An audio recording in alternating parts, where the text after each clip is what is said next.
আপনি যদি এক ভাইয়ের জন্য দোয়া করেন যে আল্লাহ সে অসুস্থ, তুমি তাকে সুস্থ করে দাও, ফেরেশতারা বলতে থাকে আল্লাহ যিনি এই দোয়াটা করলেন তার কোনো অসুস্থতা থাকলে আগে তুমি তাকে সুস্থ করে দাও।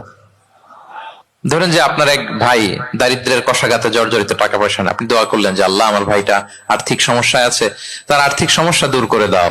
ফেরেশতারা দোয়া করে আল্লাহ যিনি দোয়া করলো তার যদি আর্থিক সমস্যা থাকে তুমি আগে তার আর্থিক সমস্যা দূর করে দাও।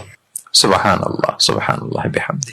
তো এক লোক এই হাদিসের ফজিলত শুনে ইফতারির পূর্ব মুহূর্তে, যেহেতু দোয়া কবুল হয়, তার ওয়াইফ ইফতারি তৈরি করতেছে, এই হাদিসের ফজিলত শুনে এক লোক তার বন্ধুর জন্য দোয়া করতেছে যে আল্লাহ আমার বন্ধুটা তো এখনো বিয়ে হয় নাই, তুমি সুন্দরী রূপবতী একটা স্ত্রীর ব্যবস্থা করে দাও আল্লাহ আমার বন্ধুর।